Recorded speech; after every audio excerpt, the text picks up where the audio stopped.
Did you see Mr. Steve in the garden? He was there just. Did you see him? So that was Mr. Steve actually at this very moment outside doing some work in the garden. And in around about 25 minutes, hopefully, he will be with us here in the studio, live as live can be. Yes, we are back together. Welcome everyone. This is English Addict coming to you from the birthplace of the English language, which just happens to be, oh my goodness, I don't believe it. It's England.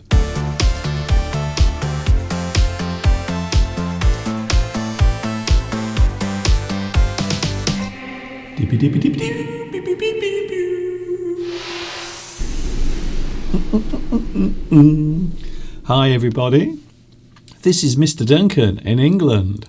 How are you today? Are you okay? I hope so. Are you happy? I hope you are feeling happy. I've just been drinking some water because I forgot to bring some water into the studio. So I now have a huge bottle of water to keep me refreshed during today's live stream. Yes, we are back together again. Oh, I can't believe it. Were you watching me last week? I had a very busy week. I will be honest with you. I'm sure you have had a busy week as well.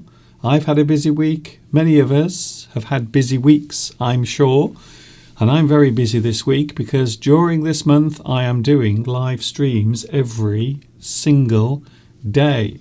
Well, almost 6 days a week you have me live, and I will be with you also from Monday to Friday. So besides my Sunday live stream, I'm also with you from Monday to Friday from 2 p.m. UK time as well. 6 days a week I will be with you during October. And of course I am celebrating my anniversary here on YouTube. At the end of this month, 15 years. I would have been doing this, basically. Well, to be honest with you, I've been doing my live streams for 5 years, but for 15 years, I've been here on YouTube talking about English with my recorded lessons as well. So I've been a very busy bee over the past 15 years. And that's the reason why I'm with you every day, almost 6 days a week, live on YouTube. So I hope you will be able to join me then. I had a busy day yesterday also because I went to see my mother, who is at the moment in care, unfortunately. She isn't doing very well at the moment, unfortunately. So that's all I'm saying. But sadly at the moment she's not doing very well, but I was very pleased to go and see her yesterday. And yes, we were actually able to spend almost an hour and a half next to my mother. So normally they only allow you to have about 20 minutes or 30 minutes. So yesterday we spent a very long time with my mum, and it was great, yes. And afterwards, because Mr. Steve was hungry, and I suppose I was as well, my stomach was making some very unusual sounds, and we went yesterday. Would you like to see a photograph of us yesterday? We went to a lovely place, an Italian chain of restaurants. I'm not sure, do you have this particular restaurant in your country? Frankie and Benny's. So they do Italian food, and we went there yesterday. We went to a lovely place called Tamworth, which is not very far away from where my mother is being taken care of. We had a nice meal there. Not too bad, thank you very much. In fact, the only thing I noticed, and we did have a little laugh about this. Now, I'm not criticising the restaurant, but we did notice outside there were quite a few rat traps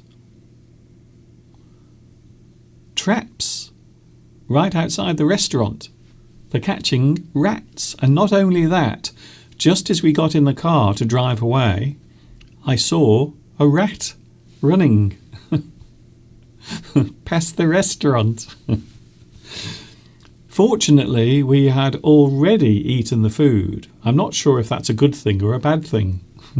But all I can say is if I had seen the rats running around before, we might not have gone in.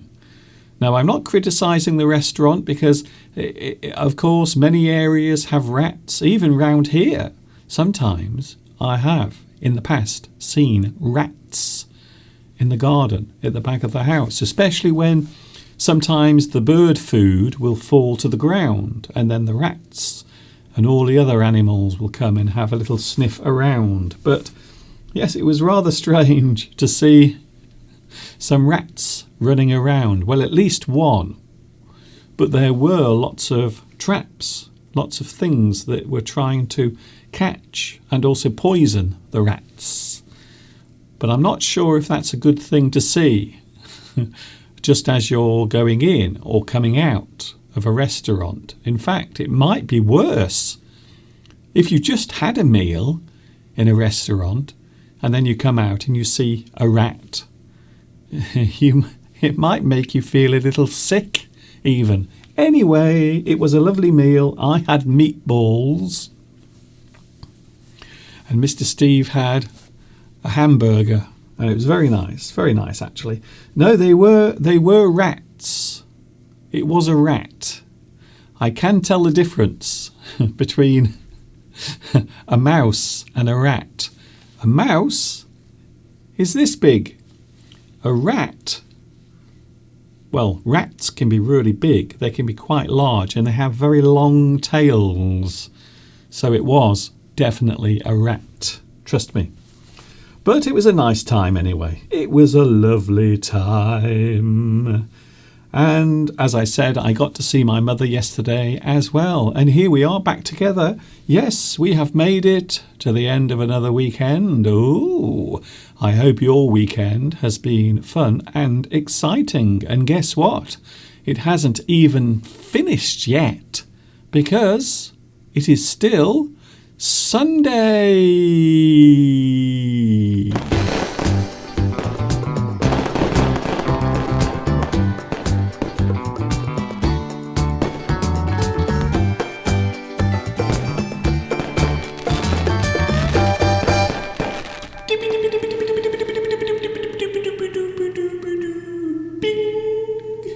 Sunday is here. Oh, and don't forget, of course, I almost forgot. They are back. Yes, we have live captions. Isn't that great? We have live captions, everyone. The return of the live captions, the live subtitles. So right underneath me right now, if you activate the captions, you will have live captions right underneath my lovely face shining at you. And also my lovely teeth as well. I went to the dentist last week. I did my live stream on Friday after returning from the dentist, and I didn't feel very well. I don't normally do my live streams if I'm feeling unwell, but I did go to the dentist on Friday and they gave me some very thorough, very rough treatment. They even gave me some local anaesthetic as well. So the whole of my mouth on this side was completely numb. I couldn't feel anything on this side of my mouth. And then I came back home. I only had about 10 minutes before my live stream was supposed to start. And guess what happened? I came on and I could barely speak and I felt awful. I felt a little dizzy. I had quite a lot of pain in my mouth because, of course, as the anaesthetic was wearing off, suddenly I could feel what? had really happened in my mouth, and it was very painful. In fact, it's still a little bit sensitive now. But my teeth are lovely and clean again. Can you see them? Look at those teeth. You might have to put some sunglasses on whilst watching today, because my teeth are so lovely. Look at that. They are amazing. In fact, I think my teeth might be the cleanest and the whitest that they've ever been, ever, in the history of my mouth. I think so. We also have the live chat. We are talking about words today, words within words. And yes, it is possible to have words that are contained within other words. And sometimes you can put two words together and form another word. We call those compound words. So we are looking at that. Also, in everyday English, when we are speaking English every day, we are using English, quite often, if we want to express something, we will often use the word very, because we want to stress, we want to show that something is very bad, very good, something that's very loud, or maybe something that's very colourful, very bright, very pleasant. But you don't always have to use the word very in front of other words. In fact, quite often you can substitute or change that word without having to use very. And we will look at that in a few moments as well. As I said, we have Mr. Steve here as well. Mr. Steve as well is here today. And as you can see behind me, that is now a live view behind me looking out of my studio window. And yes, I think you can tell, you can guess from that we are having a very nice day. The weather is lovely, in fact. I don't know why, but we are having a very warm spell. If you say warm spell, it means a warm period of time. So we often use the word spell to mean period of time. Something that happens during a certain period. We can describe it as a spell. So at the moment we are having a very bright and sunny spell of weather, and also it's very warm as well. I can't believe how nice and warm it is. Hello to the live chat. I haven't said hello to you yet. Don't worry, I haven't forgotten you. I wonder who was first on today's live chat. Let's have a look, shall we? Who was first on today's live chat? I wonder. Oh, very interesting. A very interesting state of affairs. When we talk about state of affairs, we mean the way things are. A very interesting state of affairs. An interesting situation. An interesting occurrence. Once again, first on today's live chat. Well done. Congratulations. And a big thumbs up once more to Vitas. Guess what? You are first once again on today's live chat.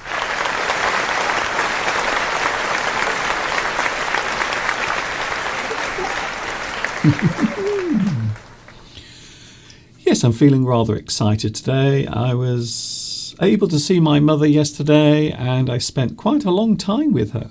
So I felt very lucky about that, to be honest. Vitas, what is your secret?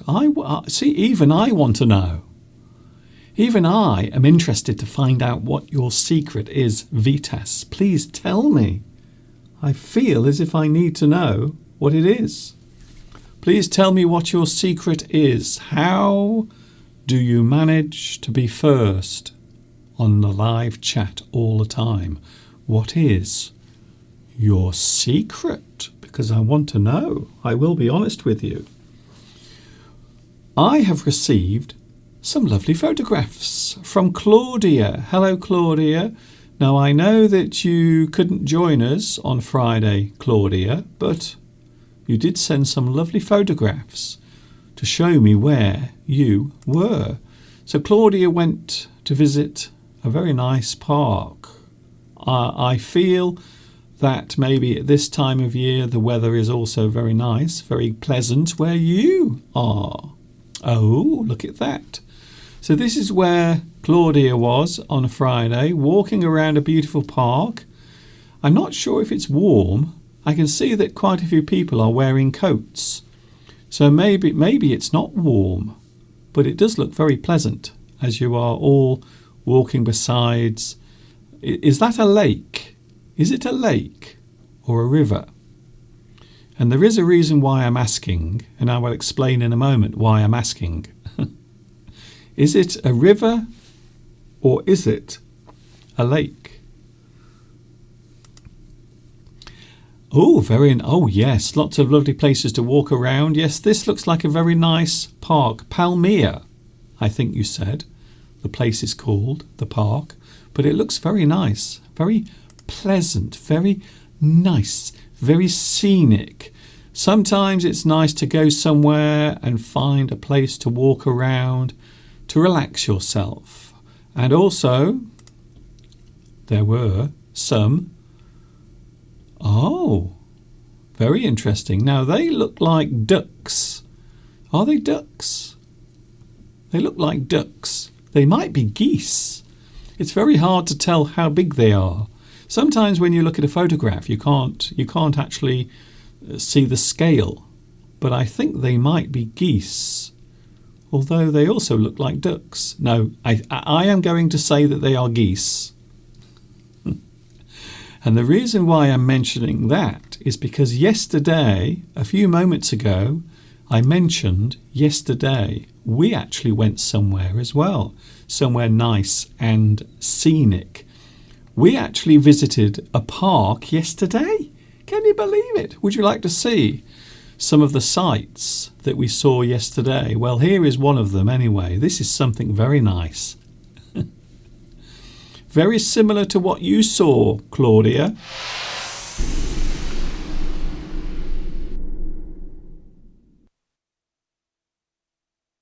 Can you see them? Lots of geese and also a swan as well. So we walked yesterday to a lovely place called Tamworth, and there's a nice park in Tamworth.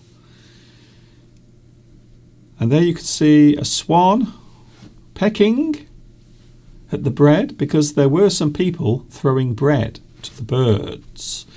And there are some geese, and if you look very closely you can see some ducks as well. So the ducks with the green head, they are called mallards. And then you have some large geese as well. Aren't they lovely? I want to see more. Mr. Duncan, we want to see more. Okay then. So these geese were on the river. So this particular park that we visited yesterday has a river going through the middle. And on this river there were lots of different types of fowl or birds. Oh my goodness. Can I just say, I was here yesterday actually filming this. I was there in the park, and even I can't believe how nice that looks. Look at that. There are so many geese swimming around. Aren't they lovely? Isn't that amazing? Even I am fascinated by that, and I was there. I was actually there. And even I can't take my eyes off those birds. Aren't they lovely? Very nice. Yes, they are geese. I'm not sure what type of geese they are, but they are geese. And quite often where we live, we also have lots of geese flying over during the day. Aren't they lovely? I can't stop watching. Isn't that nice? Oh my goodness, there are so many of them.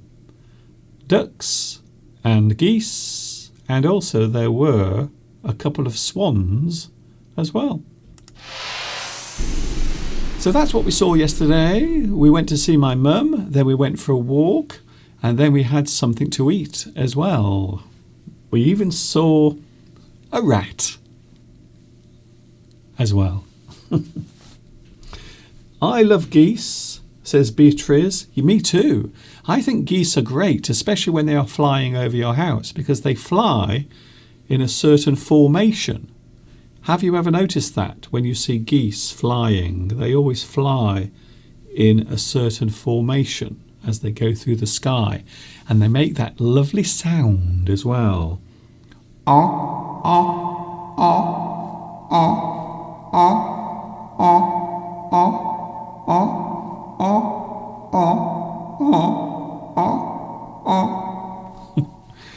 I have to say, do you know what?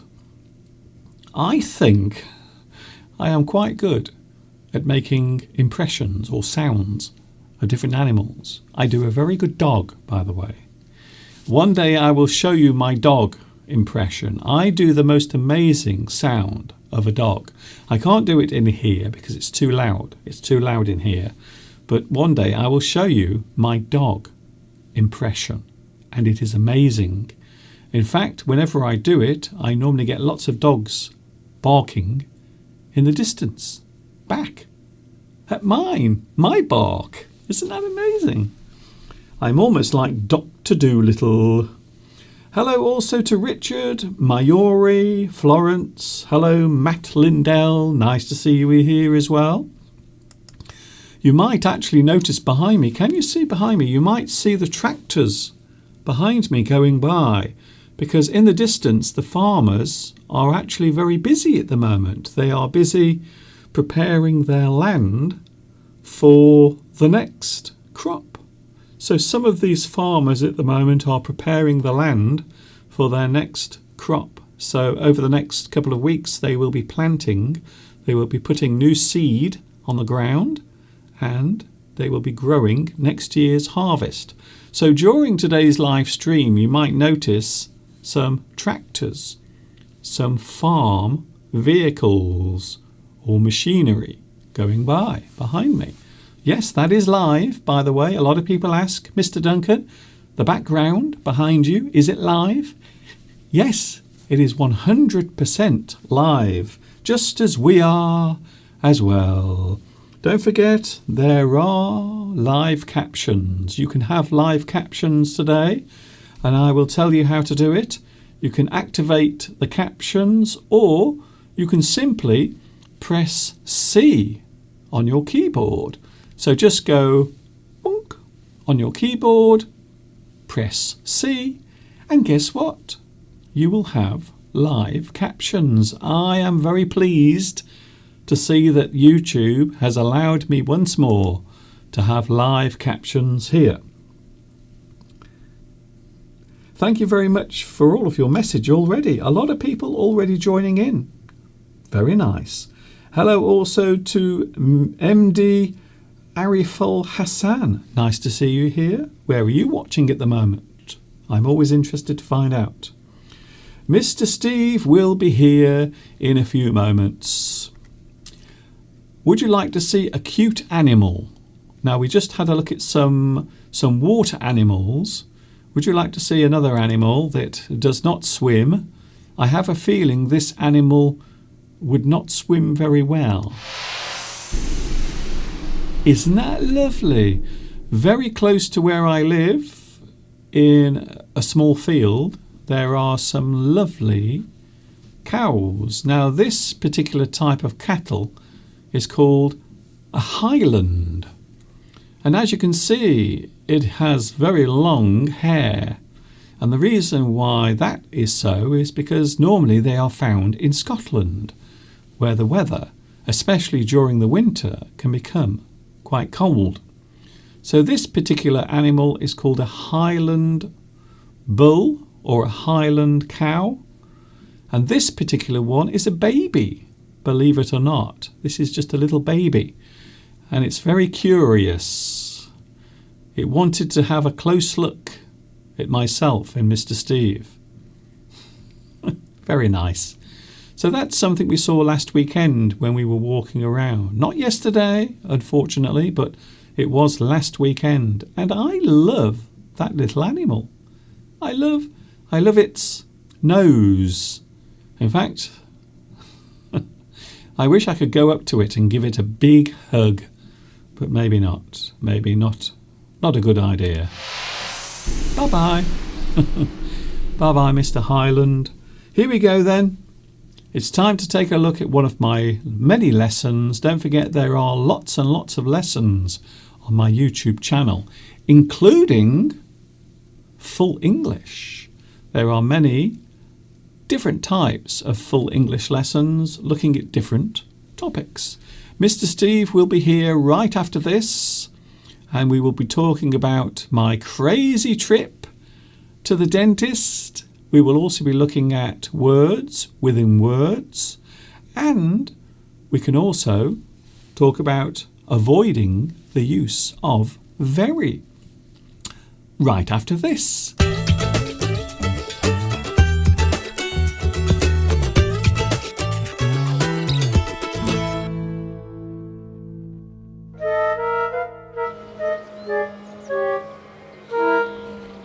Hi everybody, and welcome to what can only be described as a video language lesson posted on the internet.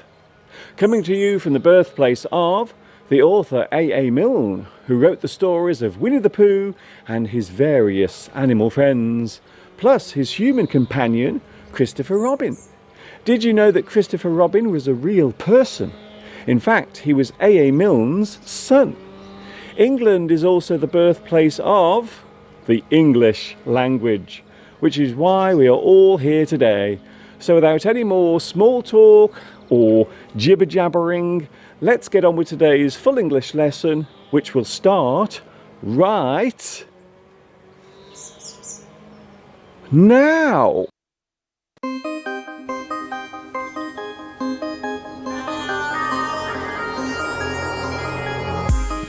Your memory can play tricks on you.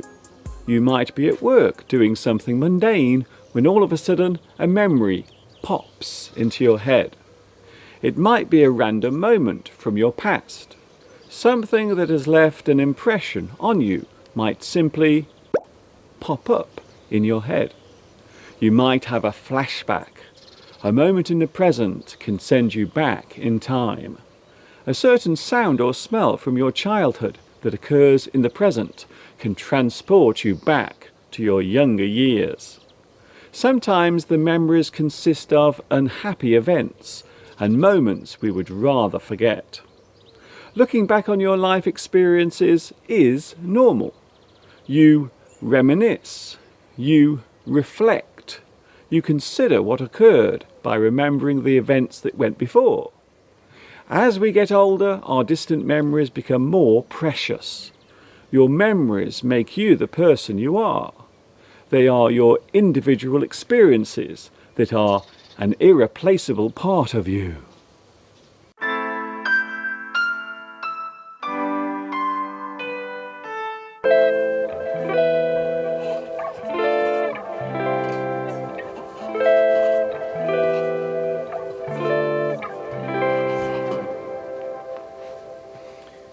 Here are two words that look similar but have different meanings. The words are frill and thrill. Firstly, the word frill with an F means an attractive addition or decoration. You make something look more appealing by adding frills. You might see a frill on a woman's dress or skirt. You might add frills to a pair of curtains so as to make them stand out more. So something that makes an item seem more appealing is a frill. In business, you might see frills being added to a particular type of service. This hotel is worth staying at, just for the frills. The extravagant services added to something can be described as frills. Of course, the opposite can also be true. If a business wants to cut costs or make something more affordable, then they might take away the frills. A basic service without the unnecessary comforts or luxury can be described as no frills. The air ticket to France is very cheap, but it comes with no frills. You are getting the basic flight with nothing added as a bonus. A basic service is a no-frills service. Then there is the word thrill, which can be either a noun, adjective or verb. Something that makes you feel a sudden rush of excitement can be described as a thrill. It was a thrill to see BTS in concert last night. I was thrilled to be asked to speak at the seminar. The sudden rush of excitement is a thrill. You feel the thrill. Your breathing becomes deeper. Your heart might suddenly start racing. You are feeling the thrill. The thing that gives you the thrill is thrilling, such as a thrilling fairground ride, a thrilling movie, or a thrilling expedition. The thrilling thing is the thrill. The thrill is what you get from the thing that is thrilling you. An excited-looking person can appear thrilled. The smile on his face told me that he was thrilled to be there. So as a noun, thrill names the feeling. As a verb, you can cause a person to feel thrilled. And as an adjective, a person can appear thrilled. So, there you have it. Frill and thrill. Two similar-looking words with very different meanings.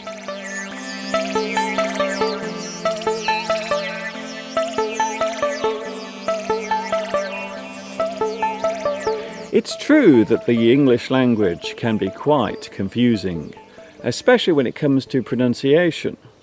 Good examples of this occurrence are the words lose and loose, chose and choose. Firstly, the word lose means to mislace something.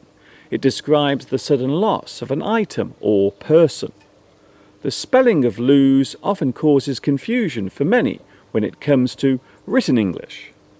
The word chose is used in the past tense as something that has been chosen. You chose it. I chose this dress yesterday whilst out shopping. So despite the similar spelling, the word lose and chose are pronounced very differently. Then we have loose and choose. Firstly, the word loose means the state of slackness or free movement. I have a loose tooth. I should go to the dentist, I guess. Then there is choose, which describes the action of making a selection. You select something. You choose an item. I will choose my wedding dress tomorrow. It's worth remembering that while chose and choose are related, lose and loose are not, thus proving that the English language can sometimes be a very confusing thing indeed.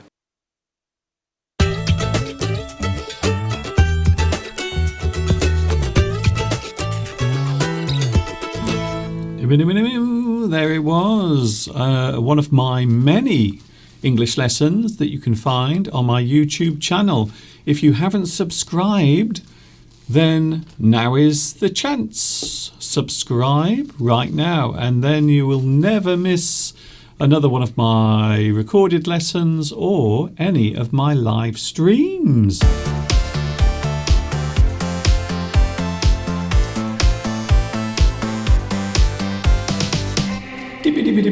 Here he comes.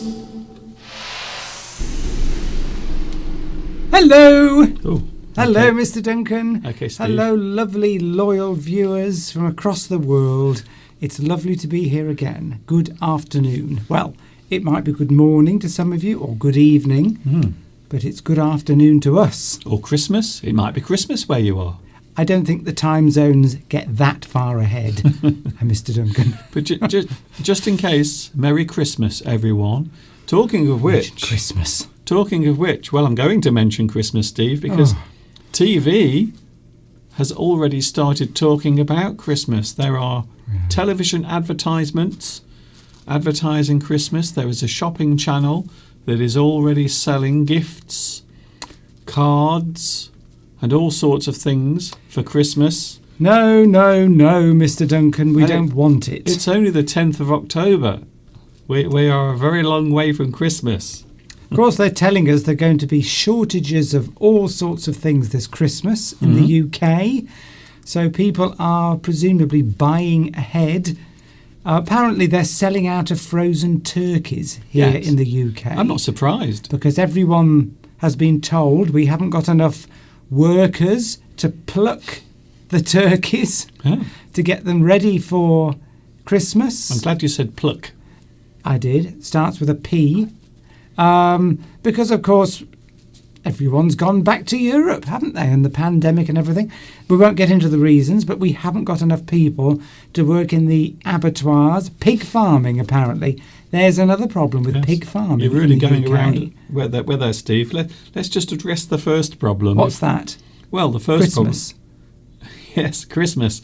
Turkeys. So the turkey situation, I think there are turkeys, but the only problem is you have to catch them and also you have to deliver them as well. So we are talking about fresh turkeys. Mm-hmm. So many people now are buying frozen turkeys and putting them in their deep freeze just in case. Just in case. Just in case. So, and then there's a shortage of what? Pigs? Well, there's a shortage of people to work in pig farms, apparently. I thought you meant a shortage of actual pigs. No, there's not a shortage of pigs. There's a shortage of, and I'm not talking about the slang word for policeman. I mean actual pigs to eat. That's good, Steve.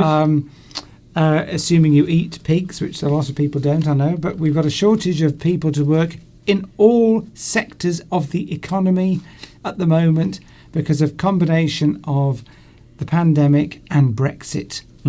Apparently, we talked about this last week, didn't we? About the delivery issues regarding fuel to the petrol stations. Well, that's over now. That's over now, but in a panic move, the government asked if foreign workers that we had told to go back to your own home and your own country in Brexit, would you like to come and deliver some fuel for us? They asked 100,000 and apparently only 10,000 applied. Oh, well, 10,000. 10,000 it was even that. It might have been 6,000, but it wasn't many. I'm getting the feeling you don't actually know. They basically stuck two fingers up to us, and I'm not surprised. Okay, Steve, this has nothing to do with learning English. I don't know where you're going. Well, people are admiring my shirt, Mr. Duncan. Yes, well, you've only worn it 6 times. If anyone is watching from Turkey, then this shirt comes from Turkey, and I don't know if you can see when that you say brand it comes from, name. When you say, Steve, when you say it comes from Turkey, do you mean it's made out of turkeys? Oh, Mr. Duncan, he's always sharp, isn't he? Sharp. His mind is sharp. Quick-brained Mr. Duncan. One of us has to be sharp. No, but I bought this, purchased it when we were on holiday in Turkey many, many years ago. And I don't know if this is a well-known brand in Turkey. Nobody can see that. It's tiny. What does it say then, Mr. Duncan? It says Blast. Blast. Is it a well-known, or Blast, as I would pronounce it? Okay, Steve. If anyone is watching from Turkey, is this a well-known brand in Turkey, or is it just a cheapo thing that I picked up from somewhere that I shouldn't have been? What? I don't even know what that means. I'm excited today, Mr. Duncan. You're going to have to rein me in. You're going to have to calm me down today. After yesterday, I was in the dump, down in the dumps yesterday. Yes. Well, I did mention yesterday, we went to see my mum. We spent a very long time with her, more than we normally can. So that was nice. And then we had something to eat. I mentioned earlier, Steve, we went to a place that would appear to have a slight rat problem. Oh, yes. which we noticed after we came out of the restaurant. Yes, you saw like a giant rat, didn't you? I saw a rat, and also there were lots of rat traps around the outside.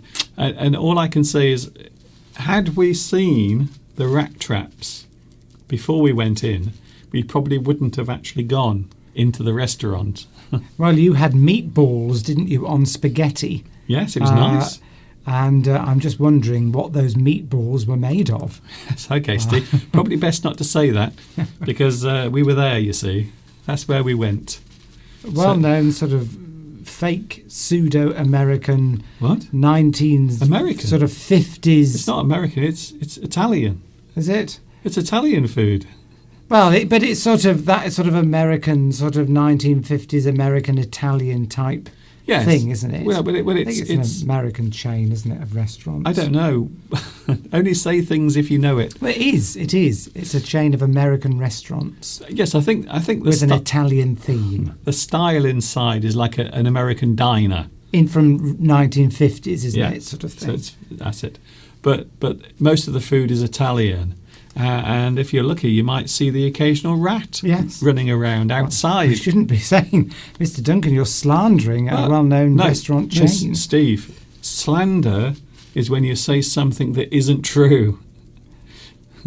Facts. We did see rats, that is true. Yes, I did But then a lot of restaurants, we must qualify this by Sorry, saying a lot of restaurants have rat problems Yes. and have rat traps outside. Yes. We ought to move on, actually. But not normally by the entrance as you go in. They were quite close. It was quite... But anyway, we had a lovely meal, didn't we? Yes.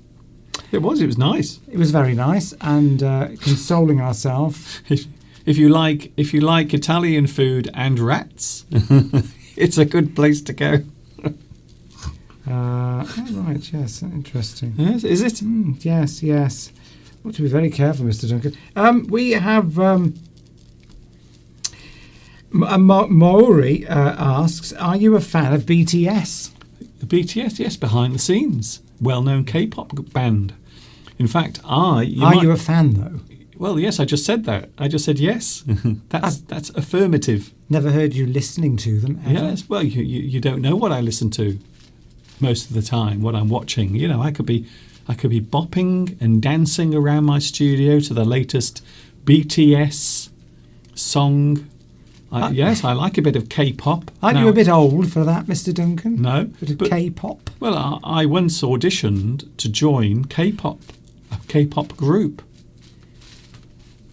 But they turned me down. They said I was just too handsome. They said, no, sorry, Duncan, you would be too distracting from all of those beautiful Korean boys. They would all be looking at you instead. So they rejected me because I was just too handsome. We've had a dreadful shock this week, haven't we? Have we? A dreadful shock I had a dreadful shock. concerning a certain local shop that has closed forever. Yes, we mentioned it last week. How could we have done it? Only shut this week. Oh. Ha! Oh, I know when I mentioned it. I mentioned it during the week because I'm doing live streams every day from Monday to Friday. So I'm doing so many things at the moment. My brain can't cope. Well, yes. So what's the sad news? Well, our bread shop, our local bread shop, Catherine's Bakery, has closed for good, Yeah. suddenly, without any warning. Which is interesting that you've mentioned that because in my hand I have the last Tiger bread. This is the last Tiger bread that we own from Catherine's Bakery. I wonder where that had gone. It's the last ever one. Yes. So once we've eaten this, that's it. There will be no more. No more of this. Oh, delicious, white, healthy, What? high carbohydrate bread. Bread.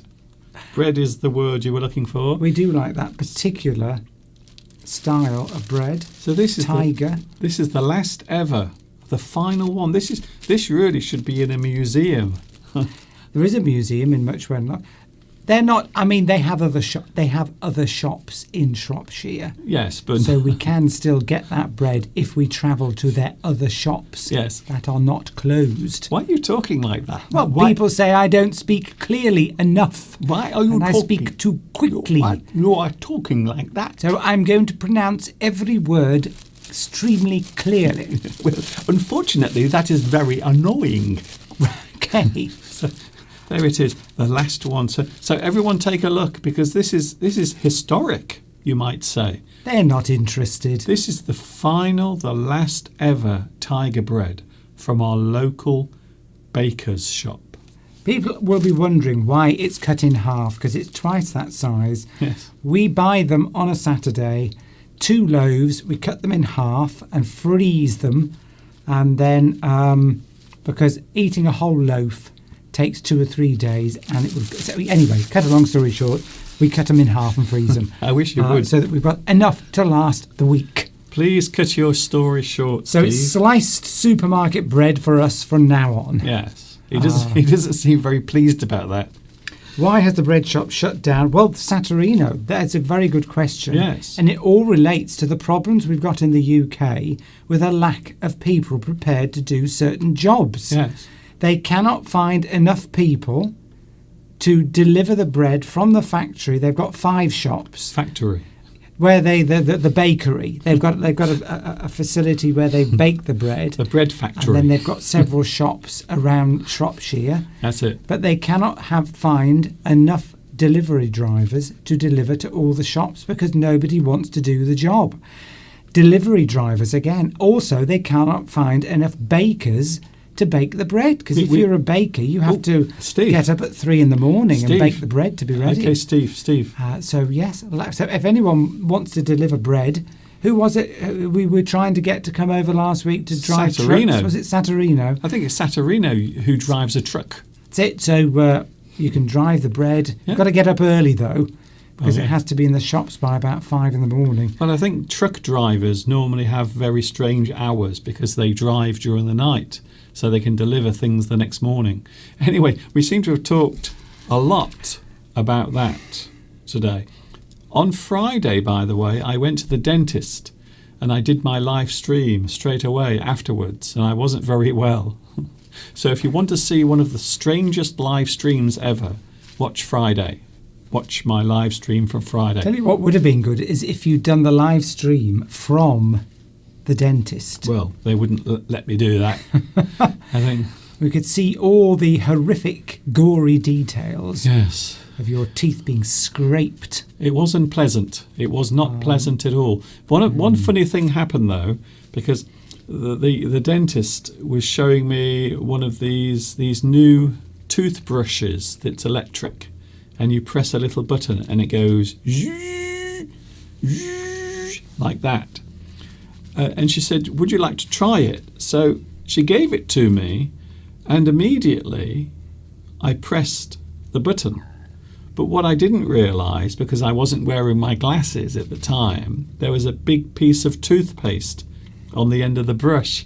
So I pressed the button and the toothpaste on the brush went everywhere. It went and then the toothpaste went all over the place. And she says, no, don't turn it on. You have to put it in your mouth first.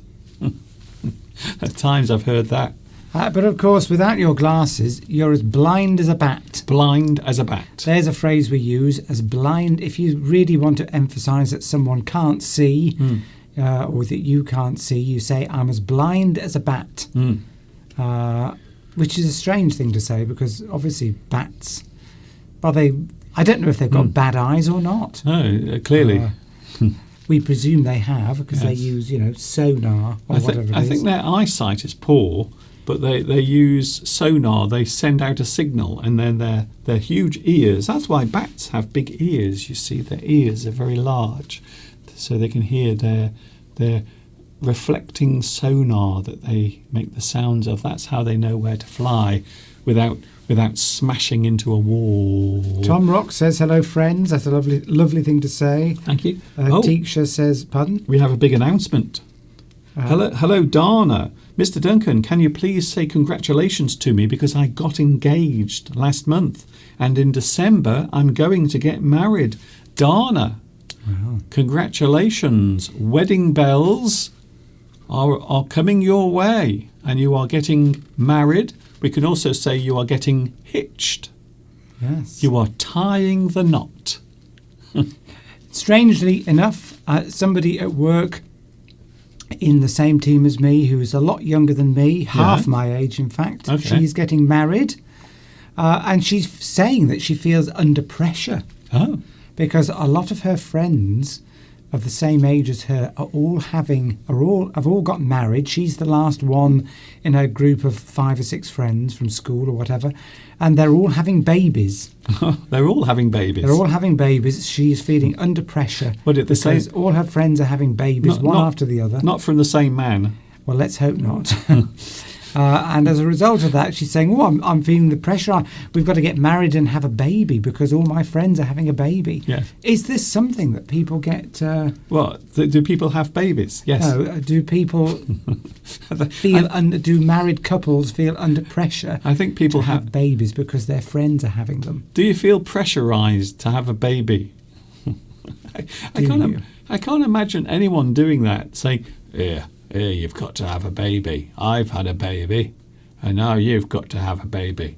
So come on, tell your husband tonight, put some soft music on, and get your husband drunk, get him in the mood for love, and you've got to have a baby. Don't think the man really is usually fairly willing. Oh, I don't know about I that. think It doesn't always happen. not always, but No. yeah.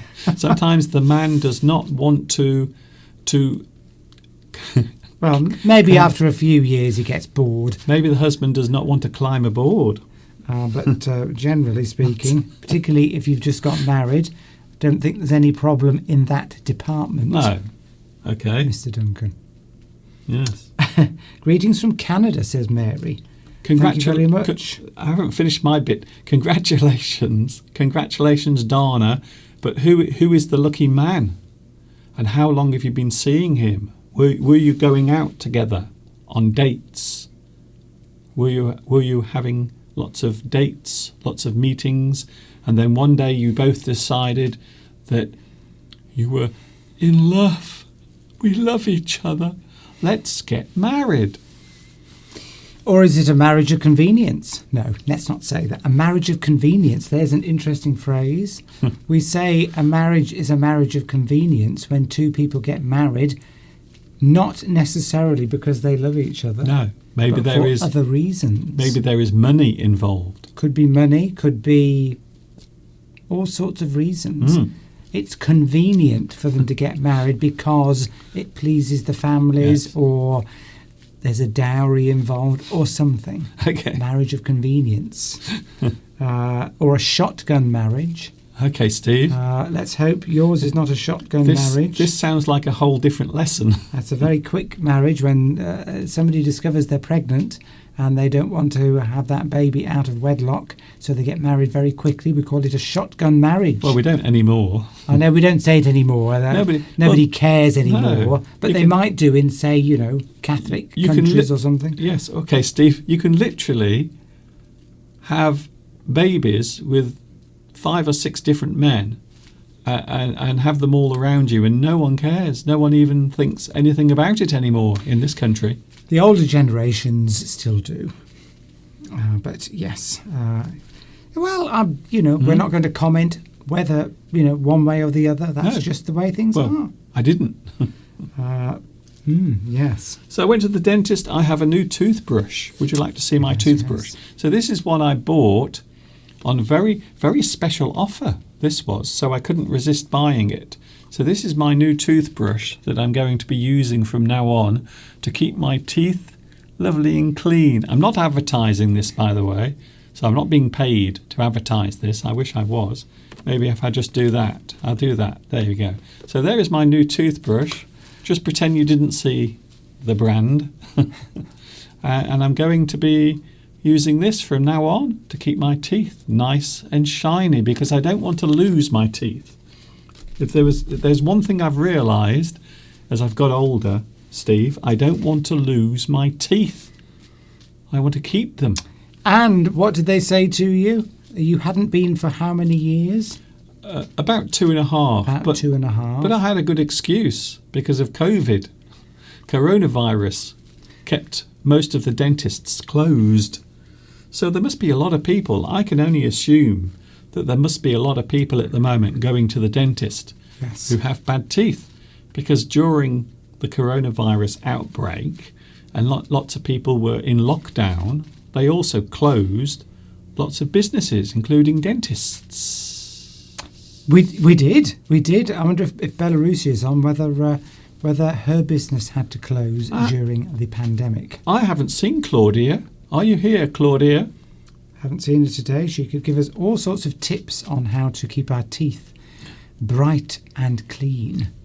But they had to really scrape away at your teeth, didn't they? Anyway, have we got a theme for today, Mr. Yes, Duncan? I've mentioned earlier the theme before Steve came on. Because I never know. Mr. Duncan just Well, I surprises me. like to surprise Steve sometimes Keeps with me on my toes. Yes, it keeps Mr. Alert. Keeps me alert on my toes. Mr. Steve, should I say? If you say if you're kept on your toes, it means you're sort of kept in a heightened state of awareness. I think that's right, isn't it, Mr. Yes. Duncan? Just as I described. Okay, Steve, if you could just end that sentence when you're ready. Here we go with words within words we are talking about later on, but also we are going to, let me just find what I was going to do because I'm trying to find it now. I've lost it. Mr. Duncan's doing all the technical stuff. You don't know what's happening. It's chaos. Well, one of the problems is my computer is not working properly. True. So I used to have 2 screens, but I don't know why my other screens no longer work. My computer is being very annoying. Yes. Talking of which, here we go, Steve. We've got to move on. Okay, I was going to say if anyone knows why. Well, Got a computer expert on. Steve. Yep. Using words instead of very. So quite often in general speaking, we will use very in front of another word when we are trying to show or stress how big something is, or small, or the smell, or how bright it is, or how light something is. So we often use very. So I thought it would be interesting to have a look at some alternatives. So instead of saying very, you could just use one word to actually express that. I will give you an example for those who aren't sure what I mean. For example, something that's very simple. You can say it's very simple. Very simple. A very simple thing. But instead, you don't have to say very simple. You can just say basic. So basic is one word that expresses very simple. Basic. So when we say, for example, basic English, we know we are talking about very simple English. And I thought it would be interesting to have a look at some and see if we can guess what the word is, Steve. And also you as well, so you can join in with this. It is a little bit of fun. Right. I'm not sure if I get it just yet, Mr. Duncan. You don't get it? But yeah, let's see another example Yes. to help us Well, understand. There's what no you are examples, saying. no more examples. We're going to play it now. Straight in. Straight in, no messing around. Well, I think most people will understand what I mean there. So instead of saying something that's very simple, you can replace it with basic. But it's not going to be very simple for all the examples, is it? It's Well, going to no. be very something. Yes, that's it. Right, As you are about to see right now. Right. Very smooth. One word that describes very smooth. So something that is very smooth, we can replace that phrase with one word. Right. But what is the word? Something that is very smooth. And this is for you out there in YouTube land. You can join in with the live chat and give us some answers. So what if something is very smooth? Is there a word that we can use to replace that actual word? That phrase, rather. Very smooth becomes one word. But what is the word? Think of something that's smooth. Think of something that has a nice shape. So maybe also you are referring to the shape of the thing as well. So not just how it feels, but maybe also how it looks and how it moves. Very smooth, like a baby's bottom. Yes. That's what we say in this country. But not necessarily something to touch, but also maybe something that looks very smooth. We've got Marwa says, Mohammed says soft. You can say very soft. But we don't want to use the word very, do we? That's it. Flat would be very flat. So those two words can actually be used with very. So we are replacing that with one single word. Well, Tomek suggests silk. Silk? Yes. Well, yes, that's not actually too bad. That's actually pretty good. It's not the word I've got here, but yeah. Creamy. Creamy or silky is another word. Silky. But in fact, there is a better word than that. A much better word. I will show you in a moment. Palmyra says, I remember Michael Jackson's song, Smooth Criminal. Well, there's no answer to that really, is there? There was another one by Sade, Smooth Operator. Yes. He's a smooth operator. Smooth operator. And she was very smooth. So smooth, she almost melted away. That's nice. Flawless, says Tiksha. Yeah, I like Flawless. it. Yes, if something is smooth, it is flawless, Yes. isn't it? It Yes. hasn't got any bumps That's in it or lumps. That's it. Um, You're getting the idea. Here we go. Sleek. What about sleek? Says Helen Person. Thought it said prison then. Hell in person. Yes, but all those words are. Where would we think? Where would we use this word in a sentence? Well, you would use it to mean very smooth. So if you wanted to say that something is very smooth, you could also Your use. skin is very smooth, Yes. Mr. Duncan. So think of something that moves quickly or has a certain shape as well. So we are talking also visual. So not just touching something, because smooth can also have other meanings as well. The examples that have been used definitely fit. Well, I can say now that hell in person is right. Oh. Well done. You mean a person being smooth, do you? No, As anything. in, No, not okay. just a person. Something that goes through the water easily is sleek as well. Okay, right. I'm getting the feeling that. But so sleek is something that's smooth, its appearance, or maybe the way it feels. So you can use it as feeling as well, you see. So you touch something, it's sleek. Ooh, very sleek, very smooth. So sleek can replace that one word. So how would we say that in a sentence? Well, I just did. I just said that thing feels very sleek, something that's sleek. Right. So a sleek thing is something that feels smooth, or it looks smooth, or maybe the shape of it will move very easily, maybe through the air or through the water. So the boat, the shape of the boat is sleek. It has a sleek shape. It means the shape of it will move through the water very easily. Sleek. I like that word actually. It's a nice one to say. Sleek. But if you were saying, for example, say you were talking about somebody's skin, Yes. then you could use the words that other people have used, like silky, Oh yes, silky would be a good one. sleek. But Sleek. Helen Britton said the person said that. Flat, soft. Yes, smooth, soft. Yes. Yes. So it is a good way of replacing very with one word. Here's another one, Steve. Let's see if we can get this Hello one. from Russia, says Angulé. Hello, Angulé from Russia with love. Here we James go. Bond. That's all. Everyone's talking about James Bond at the moment, aren't they? Well, I'm not. Russia from Love. That was a James Bond film. Yeah. Who was in it?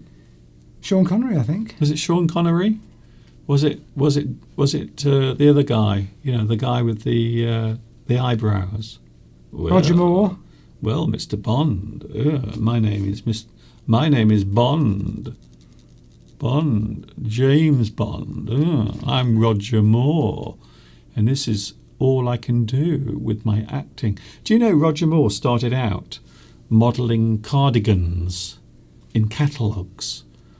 Shopping catalogues. I'm sure he looked very fetching. Yes, he did. Someone is fetching, it means they're very attractive. Something attractive, something nice to look at. Oh, you look very fetching in that dress. Very fetching, I have to Yes. say. Lee. Means you want to fetch them, you want to catch them and get them, Oh, okay. Well, maybe. let's not get too carried away. Uh, Here we go then, another one. Oh, Florence. Thank you, Florence, for your donation on the Super Chat. Thank you very much. Oh, Here- yes, there we go. Artful Hassan says, Mr. Duncan is wearing a sleek white shirt. Yes, it's very smooth. Smooth and sleek. Do you want to touch me? Go on, touch me. Oh, oh, oh. Very sleek. Ooh. Yes. Ooh, ooh. My weekend has just become much more exciting. 007. Here we go, Steve. Very sorry. If you are very sorry, we can replace that with one word. I'm very sorry I was late for the meeting. Is that a good sentence that Well, we can use your alternative word in? Well, no, because you're using very sorry. We're looking for a I know, different... but I'm just saying, to Yes, replace... I'm very sorry. So to be very sorry is not just sorry, but you really feel it. I'm very sorry. You might describe a person as what? They are being what? They are very sorry, but they are also being what? Give us an example of a sentence. Well, I've just that was a good one. What you just came out Okay. with. That was a good one. Yes, I'm very sorry. he I'm was late very for work. he was very sorry for being late. He was very sorry for his behaviour. But we can use an alternative word. Yes, just one word. One word. So you don't have to even use very. You can just say one word. He was very Right. sorry. Raphael suggests apologetic. That's a very good answer. Yes. That's a very, very good answer. Yes. That's a very, very, very, very, very. That's a lot of veries. Did you like my veries? Ashamed. You could be ashamed Yes. if you felt shame for Yeah. the action Yes. that you are very sorry about. And it doesn't really describe being very sorry, because ashamed means embarrassed. So you can say that you were very embarrassed, but that doesn't really describe very sorry. So there is a great word. We will be using the actual word in a moment. Richard suggests sorrowful. Sorrowful, yes. If you are Yeah. sorrowful, that's a good one. Sorrowful. But there is a much better word, a much more concise word. Iora says regret. To show regret. Yep. Well, I suppose Yes. to show regret is generally to show that you wish you hadn't done something. So it isn't quite the same as sorry. But it's not far off. No. Belarusia is here. Yes. Oh, hello, Claudia. I was showing your pictures today. I showed them earlier on, your lovely pictures taken in the park. And we went to the park as well yesterday to have a nice walk around. We watched the ducks and the geese and the swans. Which I believe you've shown a video of, judging by the live comments that I read before coming on. I did that earlier. How about Oimoim's suggestion of afraid? Afraid, once again, is not really sorry. So afraid can be fearful, to be scared. So there is a much better word. And it literally does mean very sorry. You could say, oh, I'm afraid I was late for work today, and not necessarily mean that you are afraid, couldn't you? Mm. You could say, so yes, I think that would fit. You will like this word, by the way. Is This word is great. Because if you just say, "Oh, I'm afraid I was late for work," This word is brilliant. then that just means very sorry. So I think that is a very good suggestion, Ori Morin. If I said that we've had the answer already, we've had the answer already, Have we? Steve. Right, Yes. okay. You mean, I think I know what you mean. Maybe we had, I think Tomek had it, and also I think there was someone else as well. All right. Here it is. You are very sorry. You are apologetic. Oh. Right. So that particular word really does emphasize and show that you are not just sorry about something, but you are saying, I'm sorry, I'm very sorry, I'm really sorry. You can say that that person was apologetic because they were stressing the fact that they are sorry. The person is being sorry. They were very sorry. They were apologetic. So I think maybe 2 or 3 people got that right.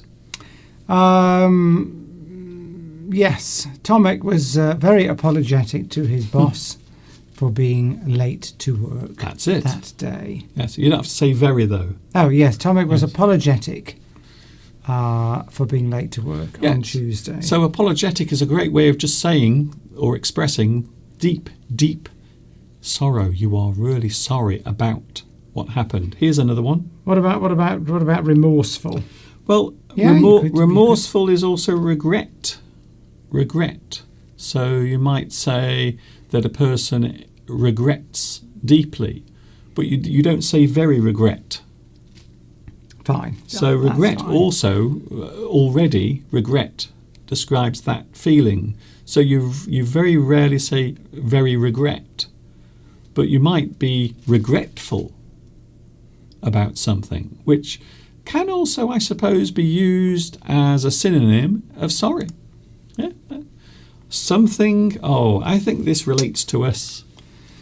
I think whatever this is, whatever the answer to this is, Steve, I think it describes us perfectly. Annoyed, Well, bitter, very special. regretful, No, again, hateful. no, Steve, very special. Something very special. One word. One word. Something is very special. One word can replace the 2 words very special. That's it. So instead of saying very special, and this is a very good way of increasing your word power and your vocabulary as well. It's a very good way of doing it. Alexandra, sorry seems to be the hardest word. Yes, to say. People often say that is true. Very special. Unique. We've got unique. Maori. Maori. Tomek. Raphael. Anna. Maggie P. Ooh. And Hailey Kwang have suggested. Alessandra says awesome. Yes. Is that us? Are you just saying that we are awesome? I hope so. Oh, that has made my day so nice. Exceptional, says Sandra. Very special. Exceptional. Yeah, those words all fit. Awesome. Something that's very special.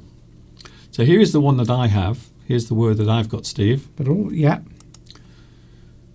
Dibby-dibby-dim. Yes. Exceptional. Something that is very special is exceptional. So maybe you went for some food yesterday. Maybe you went to a lovely restaurant to have some food. And you might have had some lovely food from the menu, or maybe there was a very good choice, or maybe a very special menu, or maybe the food that they served was very special. Well, Sandra Gonzalez did get that right. Yes?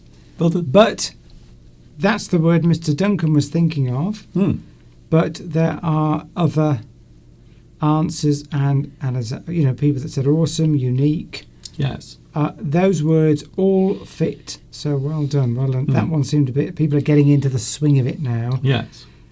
Outstanding. Yes. Yes, something Beatrice.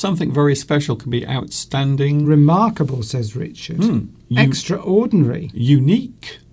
says Teaksha. Extraordinary. Yes. So I think we're starting to get the hang of it now. But yes, particular. Could be. Particular normally is something singular or something that you are focusing on. A particular thing. Here is. Yes, you are always awesome, says Artful. Oh, thank you very much. Isn't that kind? Thank you. Thank you very much. Using words instead of very, very tasty. Phenomenal. There's a good one, Jimmy. Ooh, phenomenal. Phenomenal. Yes. Phenomenal. We'll say it again just so that people know how to pronounce the word phenomenal. Something is outstanding, amazing. Out of this world. Great, phenomenal. Out of this world as well, says Jimmy. Eccentric, Eccentric, says Saturino. Not sure if eccentric. I think she's just saying that we are eccentric. Oh, I see. Which is we're true. we're not talking about words to describe us because there are many, and a lot of them we can't even broadcast, to be honest. Delicious. Appetizing. You're still talking about us, of course. Yes. See, you could Rosa I think you and could still describe us as tasty. Mouth-watering, says Tomek. Oh, I've never been described as mouth-watering before. There's no answer to that. There's no answer to being mouth-watering. I've never. Yummy, says a Marietta. Oh, yummy. Well, that I've been called yummy a few times. Keep 'em coming, keep 'em coming. Normally followed by heavy breathing on the phone. So something that is very tasty. What are we talking about? Beef burgers. Not actual food. So to replace the two words very tasty,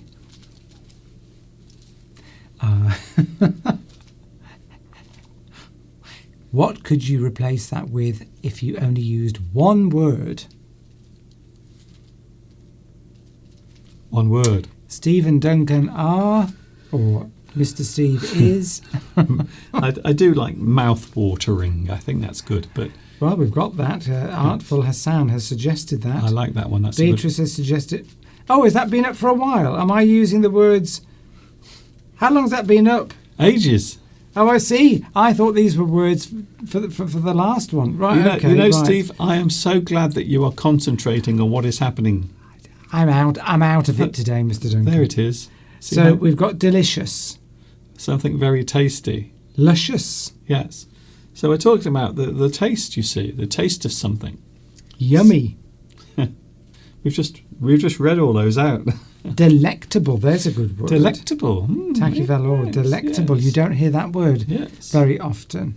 Delectable. Something that is very tempting, you see, is something that you see and you think, oh, yes. The appearance makes me want to have You it. are delectable. Very nice. Something Means you're very desirable. attractive, desirable. Yes, desirable. Delectable. Here we go. Palatable. There's a good one. Oh, yes. Farragat says palatable. Yes, if something is palatable, it's very tasty. Yes. Zaphiragat. The answer is, and there are other choices, of course. So this is the one I have. Delicious. Ah, you see. Maggie P said Yes, delicious. Delicious. So you are expressing very tasty. So you wouldn't say that something is delicious unless it tasted very good, unless when you were eating it you were thinking, oh, Beatrice said delicious. mmm. See, juicy is it could be something that's delicious, but doesn't necessarily describe what we want. If something is juicy, it probably is very tasty. Yes. Uh, But that can also be used to describe something that's quite attractive, juicy, something juicy. really? Yes, would you? Like a well, steak would be yes. a juicy steak, yes. for example. Or maybe a big, juicy reward, Yeah, well, yeah, definitely. These something are all something that you might want. appetizing. So something very tasty can be described as delicious. Here's another one, Steve. We'll have a couple of more. Vitas is going. Vitas is going. See you later, Vitas. Don't forget, I'm back with you tomorrow. I'm here tomorrow as well because I'm with you from Monday to Friday during October. Thank you for getting involved. Here's another one. Very thirsty. Very thirsty. So imagine you're walking through the desert. There's no water and you're very thirsty. So there is none of that. I'm not very thirsty because I have a glass of water. So to what about quench my thirst? what about something that can replace very thirsty? So we are looking for a replacement of very thirsty. There is one word we can use to describe very thirsty. Very thirsty. Very. You've been out for a long walk on a hot day. You forgot to take water with you. You feel very thirsty. So imagine something that's dried out. Imagine something that's very dry. Imagine a desert, or maybe something that's been in the sun all day. And you can use the same word to describe the feeling of being or feeling very thirsty. One word. A few people have suggested starving. No, that's to do with food. If you are hungry, if you're very hungry, then we could say the word. I'm hoping you haven't got that one as an example, but the starving could be used to replace the two words very hungry, which is to do with food. This is we're thirsty. You want water or Coca-Cola or Pepsi or something. Well, we're being very specific about the brands there. Oh yes, I think Rose has got it.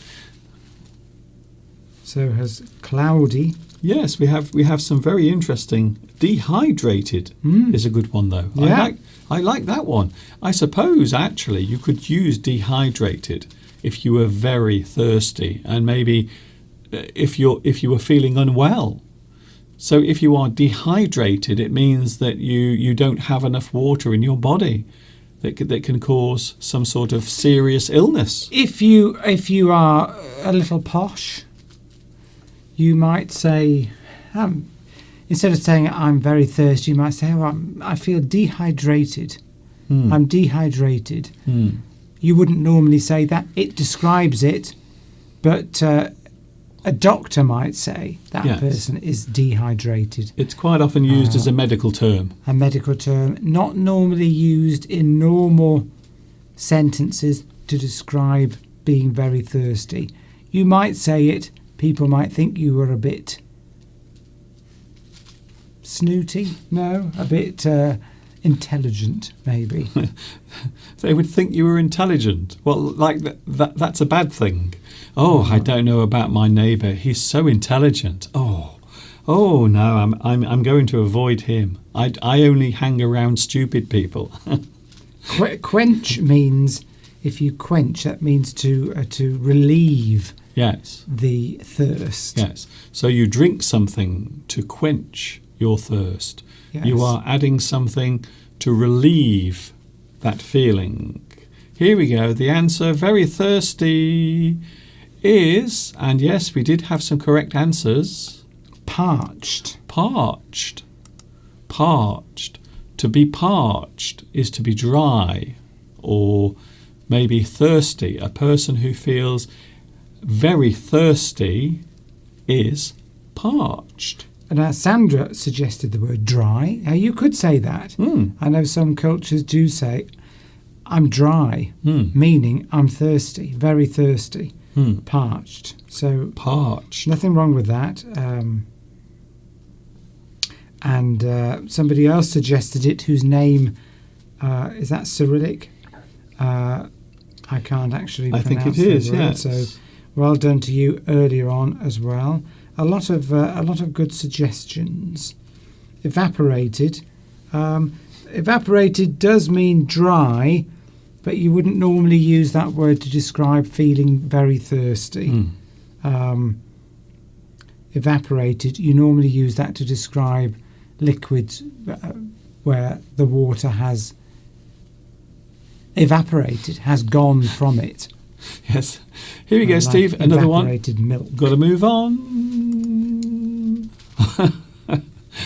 Now, don't you say anything. Very tight. Don't you say anything. Now, when we're saying very tight, are we talking money? Are we talking something no. that's restricted? Well, that is a slang term. So we're talking about the real use. Yes. So if you describe someone as very tight Yes. with money, it means that they're mean with money. That's it. That's not what we want for No. this one. No. Something. That dress was very tight on Yes. me. That's it. My underpants are very tight. They are going right up my bum crack. Oh, Mr. Duncan, that's rude. Well, My trousers it's feel not, very tight it's not rude. on me. It happens all the time. A lot of people at the moment, you might not realise this, but there are people out there at the moment suffering from tight underwear. Yes, but they don't have to have all the graphic details. It's really, it's like Marina, thank you. you. It's like dental floss going up there. Thank you, Marina. We know Marina's name, who got the word correct. Thank you for telling us, Marina. I must try and remember that. What a lovely name, Marina. Yes, it's a place where you keep boats. Sounds like yes, place where you keep boats, but also reminds you of the name of maybe what do you call humans that have got sort of that look like fishes down below? Mermaids. What? Marina. They look like people, but they're fishes. Reminds me of a mermaid sitting on a rock. What? Um, I love it sometimes when Steve is trying to remember a word and he goes through all of the possibilities. He paints a beautiful picture. I always remember that time you were trying to say Elvis Presley, and instead you just said, you know who I mean, the King. from St. Petersburg, yeah. Marina. There's a song with Marina in it. Is there? From the puppet show in the 1960s, Under the Sea. Under Not the Sea. Thunderbirds, but Is it Stingray. Elvis Presley? Stingray. Is it Elvis? Stingray.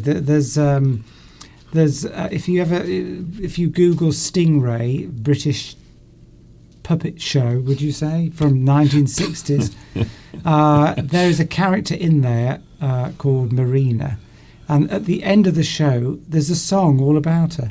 Oh, okay. Marina, Aquamarina, da da da da da da da. It's a lovely song. Anyway, look it up. You have a song dedicated to you from St. Petersburg. Oh, I'd love to go to Russia. You're always Russian. Spasiba. I don't know what it means. That's one Russian word I know. Right, there we go. So anyway, very tight. We've got cramped. We've got compact. Mm. We've got narrow. Hello, Sama, who says stingy. Yes, that's a person who does not like spending money. We can describe them as tight or stingy. But we are talking about something that fits very tight. Maybe you put your clothes on in the morning, and maybe instead of your trousers, maybe you put your wife's tights on it instead. You wouldn't be married for long if you did would that. Not. No. Tomic suggests stiff. Snug. Yeah. Sandra, Yeah. snug. Snug is quite a good one. That's a good one. Yes. Yeah. Thank you, Marina. It's a great pleasure chatting with you too. If we're chattering, yes, that's all right, isn't it? Chatter. Yeah. Yes, you chatter. You don't normally. We don't normally say chattering. Just chatter. Yes. Chattering means sort of. Unless your teeth are very like this. If You're cold. My teeth are chattering. Yes, chatting. Just chatting. Yes. That's fine. Okay. Um, Anyway, let's have the answer to this, Steve, because we are running out of time. right, there we go. Yes. Taut, says Belarusi. Yes. Yes, that's a good one. Taut. Yes. Yes, something that's tight can also be taut, Did somebody say tight? especially if you are stretching something. And it won't stretch very far. We can say that it is taut. Yes, but we're using very tight not to mean money. Here we go. Steve. Right. Constricting. Ah, yes. Constricting. Something that is very tight can be described as constricting. Constricting. Think of the snake. There is a snake called a boa constrictor. So it crushes the victim. It crushes all of the bones so it can swallow it easily. So something tight, something that fits very tightly is constricting. Constricting. What about girded? Says Beatrice. Girded. Yes, something girded. That yes. is, yes. You can tell a person to gird their loins, which means prepare for something. You might have to gird your loins. You are clenching. I think snug is good. Very tight. These trousers feel. Well, snug is not. Yes, snug is just slightly tight, isn't That's it? it. Yes, they're snug. Constricting means they are very tight. Maybe if you wear something. You would say you would for the word snug. You would say a little tight. Maybe if you're wearing something that cuts the blood supply off to a certain part of your body. I was just watching the pigeons then flying by behind me. Something that's very tight is constricting. Yes. If you, I mean, it's a very good word, snug. But snug isn't very tight. Snug is maybe a little tight. Just you can feel your trousers a snug fit. Something it's almost comfortable, but maybe not a little uncomfortable, but certainly not very tight. Anyway, let's move on. There we go. So thank you. People are really very noisy. Very noisy. Like maybe our next door neighbour with their dog in the morning. It keeps barking. Or maybe somebody that has, I don't know, a swimming pool in the back garden and there's a pump that's very noisy. Yes. Or maybe you have a neighbour who keeps playing loud music all night. Or maybe someone who keeps going out into their garden with their lawnmower on a Sunday afternoon. There's nothing worse than that. Disturbing the peace. Very tight, constricting, not constructing. That's a different thing altogether. Something very noisy. Constricting. Very noisy. So imagine going into a room and the music is so loud. You might say it's very noisy. The music is very noisy. But there is another word we can use besides that. See, we've got Shirin says loud. Yes, very noisy. Well, loud can just mean above a certain level, not necessarily very noisy. Something is loud. You could say too loud. Yes. You would say that music is too loud or very loud. Tomic says blasting. Yes. Blasting. Yeah. Good yes. one. That's a good one. Deafening. Like Mr. Steve sneeze, you see. Mr. Steve, when he sneezes, it's very noisy. Thank you, Steve. Shirin says deafening. Did I say deafening? Yes. Just before you sneezed. Deafening. Rowdy, yes. Rowdy is, I would say rowdy is probably not quite very noisy, but it's certainly getting there. Do you have to keep burping in my face? I'm not burping. There's something happened then. Something came up from your stomach. I don't think so. You went. I didn't, Mr. Duncan. I don't remember that. You did. Something definitely came up then. I don't remember that. Loud. Yes, you would have to say very loud, because noisy and loud are similar words. So you would have to say for loud, you'd have to say very loud. So imagine something that's almost painful in your ears. Something that's so loud. Annoying. No, something stronger than annoying. It's almost painful. So we are referring to a noise. Yes, I like blasting. I like deafening. Cloudy, that's a good one. These are all good words. Got an itchy nose, Mr. Duncan. Please don't sneeze again. Rowdy. Rowdy, yes, but I would say rowdy is more equivalent to just noisy. You haven't got COVID, have you? No, we had a test yesterday, Oh, so I that's- know we haven't got that. We had to go to see your mum in the That's home. it. That's it. We had to have a test yesterday before we could see my mummy. And we are both free of Oh, COVID. here's a posh word. Obstreperous. Obstreperous. Which I think means can't remember what that means. I think it is something that disturbs you. Disturbs your peace. Boisterous, says Belarus here. Here we go then. I'm going to show Boisterous the is not very loud, but loud. I'm going to show the answer. Cacophonous. There's a good one. Cacophonous. Cacophonous. But these are not really words you would use every day. So That's still a good word. it's where am I going? What a cacophony. It's a posh word. I like it. Hmm. What a cacophony of a noisy place. Cacophonous. I think that works. Cacophonous. Thank you. I thought, why are people saying bless you, Mr. Steve?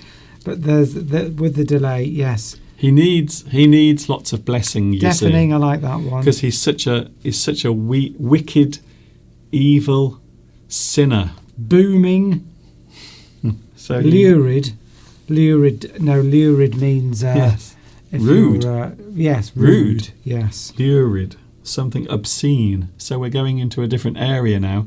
I'll give you the answer quickly, Steve, because we are running. Rowdy. We've got yeah. We've just said that sort of not quite enough Okay, emphasis. here it is. In fact, we had about 4 correct answers Oh right. with this. Deafening. There we go. Something that is too loud or very noisy. It's deafening. Probably 100 decibels plus, Deafening. I would say. So anything that is too loud, and maybe it is even maybe making your ears hurt. That music is deafening. It's very noisy. Yes. Yes. What a racket. Yes. Very noisy. I would say racket. What a racket. But a racket is an unpleasant sound. Something, it's a noise. It's very noisy, but it's also very unpleasant. Some noise, something that's very noisy or deafening can be pleasant. It's very noisy in this nightclub. I think deafening is even beyond very noisy. I don't think very noisy is pleasant. Thunderous. Yeah, thunderous. I like it. Thunderous. But that might be in a positive way, you see. So you could give a person thunderous applause. Well, that means it's being used in a positive way. So deafening is never used in a positive way. It's always used negatively. Very noisy is negative. Deafening in here. Deafening is also negative. So these are actually virtually synonyms from very noisy to deafening. They are both used in exactly the same way. A couple of more, Steve. I like this one. And no, the answer is not Mr. Steve. It's very... I saw a man walking down the road. He looked Mr. Steve. I couldn't resist that. Are you still there? Yes, I'm still here. Very old. There is a word we can use to replace. This is almost like the sentence game. It is Isn't it? very similar, It's very similar to the sentence game, which is why but not as boring. Tomek is getting involved. Good. Ancient, Oh. says Mawar. That's a good one. Very Yes. good. I like ancient. Ancient. That's a very good one. I think, Leanne Dirk, you were looking for the word antique. Yes, Antique. an antique is a type of thing that is old, something that maybe is not made or manufactured anymore. An antique, something from the past, an item from the past. Classical. Yeah, classical. Hmm? Music, very old music, is often referred to as classical music. Yes. So you could use it in the context of maybe a painting or art, Yes. music, a statue. Max says obsolete. Yes, well, that can be used to describe something very old, but maybe also the word obsolete also means no longer around, or no longer used, or no longer made. So old, we are referring to age here, the age of something. Something Yes. is very old.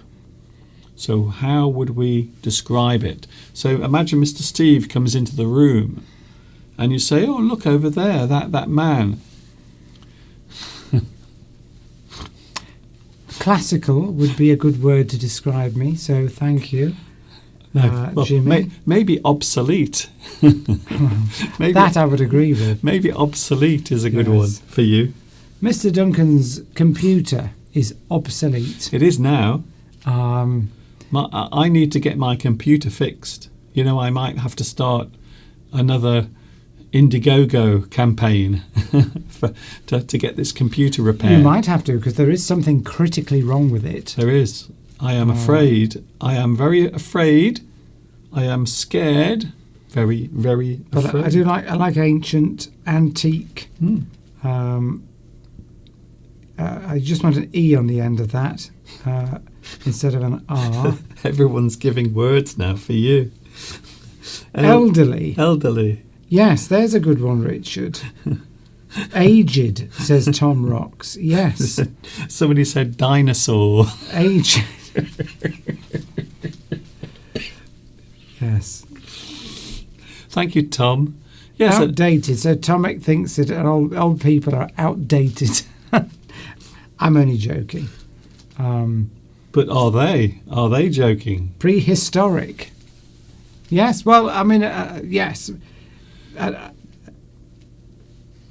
A dinosaur is prehistoric. Yes. Yes, that's another word for a dinosaur. That's it. But also you can Really? describe a person as a dinosaur or something as a dinosaur. Maybe an old computer Yes. like mine. You might say, Mr. Duncan's computer, it's a dinosaur now because it's nearly 4 years old. Olden. Yes, olden. Mm. That's a good word. I will give you the answer. Olden days, Here comes the answer, everyone. or one answer. So Tim here, Rock's old fart. old fart. Yes. Yes. An old fart. Now, that is not a very polite way of describing a person. You describe a person who's old, usually a man. It's usually a man, isn't it? Oh, look at that, you silly old fart. Mm. That's somebody who has not kept up with the times. Yes. Is old, physically old, and also mentally they have not kept up to date with modern things, what's going on around them at all. Mm. Antiquated, says Flower. Yeah. That's a good, That's very a good one. word. I like that one. That's like antique, antiquated. Here we go then. That person is antiquated. Please, Steve. You don't describe people as antiquated. You would describe objects as antiquated. Anyway. Yes. We've got to move on, Steve. Ancient. Ah, ancient. Something very old is ancient. Yes. My Raphael got it. parents Bruna. are getting older. They're ancient. That's often used as an insult, by the way. But elderly is, very good. So whoever put, lots of people put elderly. That man is elderly. So we can use this generally to Very describe anything that's very old, ancient history, ancient Egypt, ancient text, ancient beliefs. So ancient, something that's very old, something that dates from the distant past. Kaput. If something is kaput, Well, it that mean- means it's stopped working. It's broken. Mr. Steve is senile. What? Thank you, Saturino. Thank you, Saturday. You could have put like a smiley face after it or something to make me think that you weren't being serious and you were joking.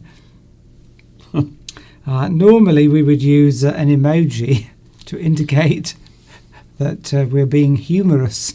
Yes. But maybe you're not. Yes. Greybeard, yes. Old-fashioned, worn out. Anyway, Steve. We ought to move on from this. I'm beginning to feel, Yeah, we've got the answer. Let's move on, Steve. We don't have time for our words within words, so I'm going to look at that tomorrow because I'm back tomorrow. So we don't have time for that, but we have time for this if you are very scared. And of course, this month, Halloween. Halloween is coming. If you heard that, that was my stomach rumbling. There's Mr. Steve. I can smell that bread. That's Normally it's my stomach that's making a noise. I'm going to move off camera a minute because I need to blow my nose. Oh, lovely.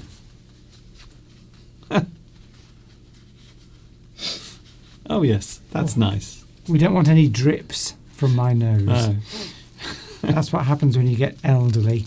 yes. You can't control your bodily fluids. So I'm just thinking now, maybe all of your descriptions were actually right. Very scared.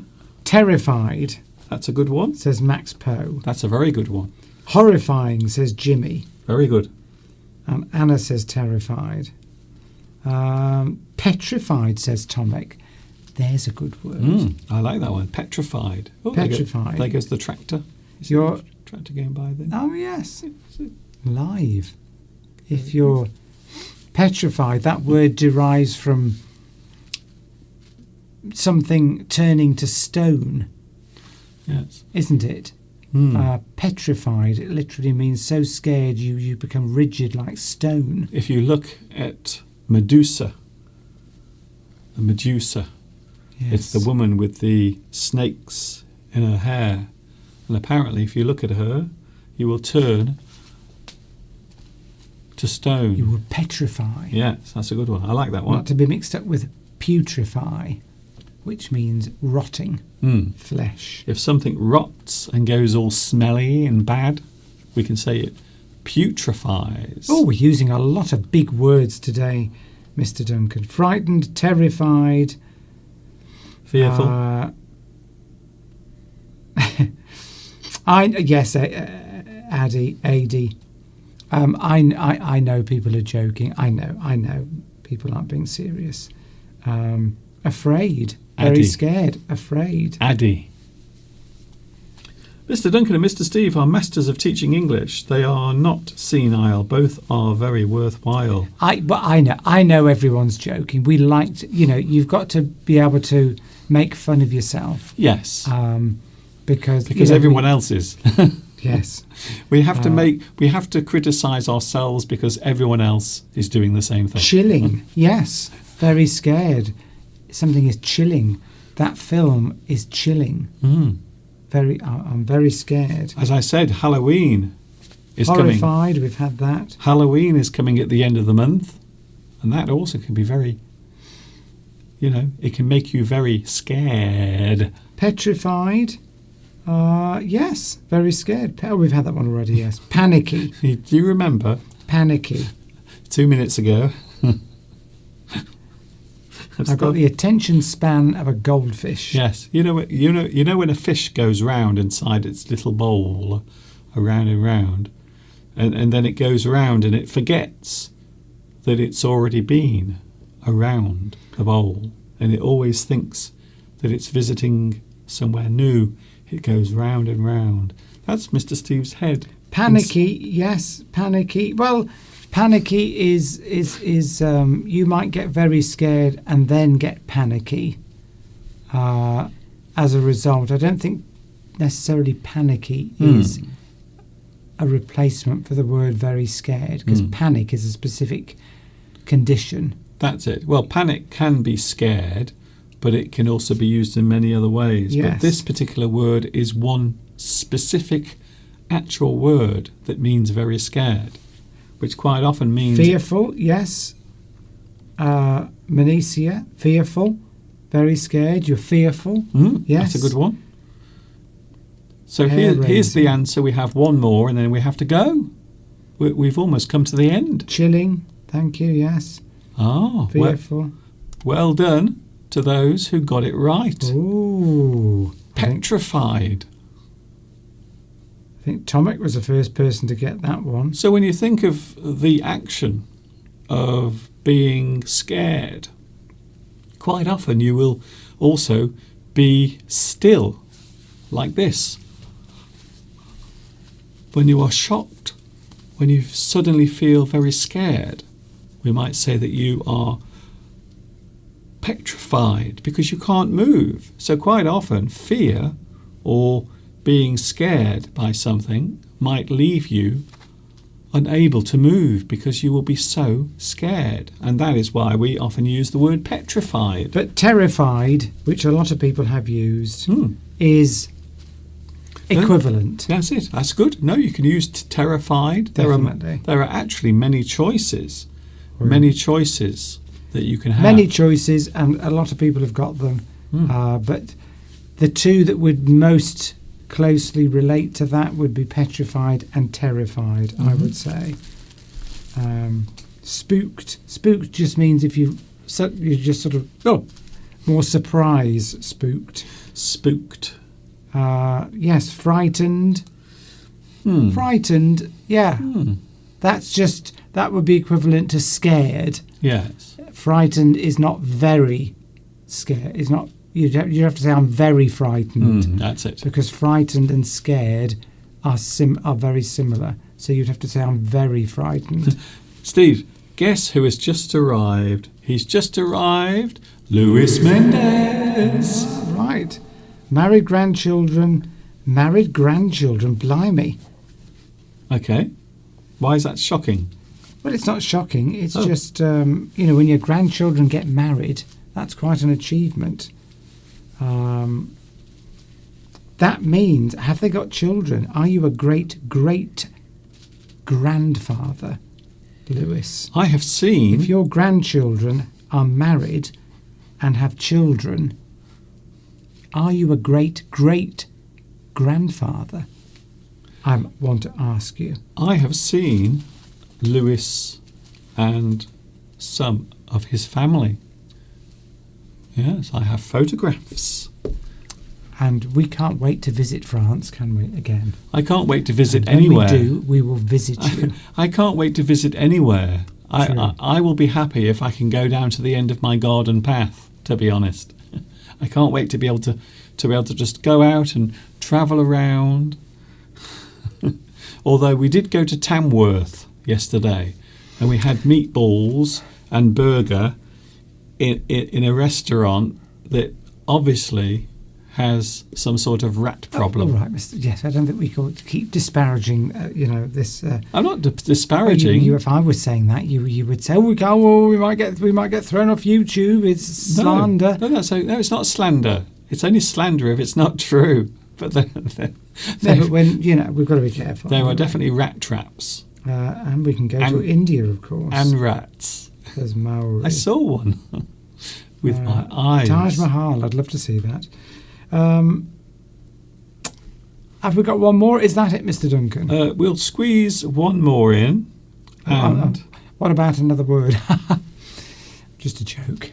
Just a joke. It was just very serious, Steve. Yes. Just like us. Quite often we are very serious. When people watch us, they know that we are... Is that Sweden, Florence? Very serious. Happy? even though at the moment we're having two separate conversations. Who are you talking to, I Steve? think that's the Swedish flag there. I should know the number of times we've shown flags of the world. I Yes. should know them all. Is that Florence Yvonne? Yes. Is that Sweden? It's very small on the screen here. Come to Toulouse. Yeah, Toulouse. Oimoim's in Toulouse. So we've got two people we can visit. We've got so many places we can go. I don't think that's Toulouse. I think he's just saying that he has a toilet upstairs and downstairs. He has Toulouse. A play on words. No, it's Switzerland. Switzerland. Oh, Switzerland. I've always wanted. Do you know that's the one place in the world? Always wanted to go to Switzerland, but it's very expensive. When I was younger, we had a school trip in our. This would be back in the 1970s, and they have school trips, don't they, to other parts of the world, other countries. Do they? And we had one where they said, "Oh, go back to home to your parents and say, we're going to Switzerland. How many would like to go?" Well, of course, Switzerland's always been a very expensive place to go, and all I could think of was Lindt chocolate, because all I know is that Lindt chocolate is very expensive, or it was, still is. Lovely chocolate. I wanted to go to Switzerland. I wanted to go skiing. I wanted to see the mountains, but unfortunately, because my parents hadn't got enough money, I couldn't go. I thought you were wealthy. I thought your family was rolling in money. No, far from it. I mean, my father had a good job, but he spent it all. Okay. To be honest with you, I'm more interested in this subject I bet you are. than I bet you are. this subject. This subject suddenly seems a bit dull. I want to find out more about Steve's poor family. Well, we weren't poor, but No. Dad was never very good at saving money. No. He spent every penny and borrowed even more. I shouldn't disparage my family. That's fine. It's fine. It's fine. It's fine. It's fine. What's the worst that can happen? Yeah, so solemn, very serious, Yes. solemn. There's a good word, Nora. Nora, hello, Nora. Solemn is a very good word, very serious, very solemn. Okay. Somebody that's always very serious. You could say that the priest was very solemn. Yes. When he was caught doing what he was doing. Mr. Duncan. Very solemn, yes. Mr. Duncan, be reverent, Mr. Duncan. I am. I feel very serious. There's another word, reverent. Oh, Reverent. yes. Has anyone got the word reverent? Here we go. Steve, the answer's coming up Well, now. I'm just austere. Here's the answer. Sober. Going now. Grave. Grave. But we've got sober. We had yes, very we all right, Steve. We had quite a few answers Oh. of grave. we did, yes. Solemn, grave, severe. Yes. Grave. But yes, solemn. But you get what's that word? Other word I used? I can't remember. Wither. No, that one doesn't work. Deep. Yes, if someone is very serious, then you can describe them as being very deep, Hmm. thinking a lot, deep. Hmm. He's got hidden things that you want to discover. A deep person. Hmm. They don't say very much. They're always very serious, and you want to find out more about them. Yes. What are their hidden depths Yes. to their personality? To go into a subject. So instead of just explaining the subject briefly, you will go into all of the details. You'll go in deep. But here we have very serious, grave. So maybe a situation that is very serious can be described as grave. Or maybe if you are in very serious danger, we will say that you are in grave danger. Probably so serious in fear of your life. If you're in grave danger, grave, you're buried in a grave. So if it's grave danger, it means you're in danger of going into a grave, Yes. i.e. being killed. Yes. Or if you are in a grave, then I would say that you are already in a very difficult situation. People used to say, I'm deep, deep. You know. You are not deep. Stern. You yes, there's a good one. Saturino. You are like an open book. You are. Saturino, stern. I'm deep. Steve is like an open book. I'm shallow. I'm the opposite of that. I'm I shallow. wouldn't say shallow. I Yes. just mean you reveal yourself. What about stern? Stern. Stern? Yes. Very serious. I wouldn't say stern. That just means sort of Very stern. angry, Serious. angry or unhappy. Something stern. You give someone a stern warning. You might even say that could replace very. Strict. Yeah. Stern and strict are very similar. Anyway, Steve. Right. I'm going to have some of that last loaf of bread from our bakery, which has shut down. It's very sad that this is the last time that you will ever see bread, Yes. tiger bread. You will never see this again. Well, Rosa says, are we having tea cakes today? No, because the bread shop has closed No. forever. Yes. So now you can see the seriousness. This is of how serious it is. This is very serious. This is grave. Yes, it's a grave situation. It's a grave situation we're in. Grave. So not only do we not have this anymore, we also won't have tea cakes or hot cross buns. No. Oh my God, I've just remembered. Oh, well, that's our favourite. No more hot crust buns. I mean, we can get them, but they won't be. They'll be sort of, factory produced ones, which are never as nice as the local one. I'll have to make them. They won't be fresh. So there it is. Take one last look. This is the last. Catherine's Bakery. Gone for good. Tiger bread is no more. So we're going to eat this, and this is the last one. Well, I'll have it this way, Mr. Duncan. I'm going to take I that see. with me into the kitchens that way. Steve is taking it into the kitchen. Yes. So by the time I finish my live I stream, will be chomping on a piece of that delicious bread for the last time. Steve will be eating the bread. Anyway, thank you, Steve. No, Anna, there isn't another bakery in Much Wenlock. There There's isn't? only one. No, there's only one. That's it. We did think of getting a bread maker, but we'll go into that. I don't think we'll bother. No. Lovely to be here as ever. Lovely to interact with all you wonderful people around the world. Good. And all the many countries. And I shall hopefully see you all next week. So Steve will be back next Sunday and I will be back tomorrow. Can you believe it? I'm doing another week of live streams from Monday to Friday, and then next Sunday we are back together. Thank you, Mr. Steve. Thank you. Have a lovely week, everybody, and see you again. And there he goes. Mr. Steve has left the studio. He's now going into the kitchen where he will make himself, I think he's going to have some toast. Some toasted bread. I think so. Thanks, Steve. See you next week. And I will see you tomorrow. Can you believe it? I am back with you tomorrow. We will be looking at words within words tomorrow. I don't have time today to do it, but we will do it tomorrow. I hope you've enjoyed this live stream. It's been nice being with you again. And I will see you all tomorrow. Where are you, Mr. Duncan? Oh, there I am. I thought I pressed the button then, but I didn't. I'm back now. See you tomorrow. 2 p.m. UK time is when I'm with you again, and we will do this all over again from 2 p.m. UK time tomorrow, Monday to Friday. I am with you with my English Addict Quick Fix.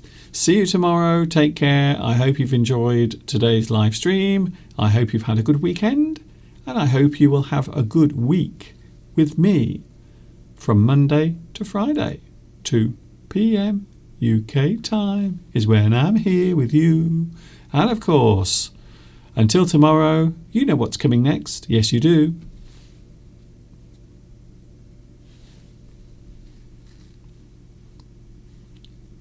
Ta-ta for now.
Das Finardia.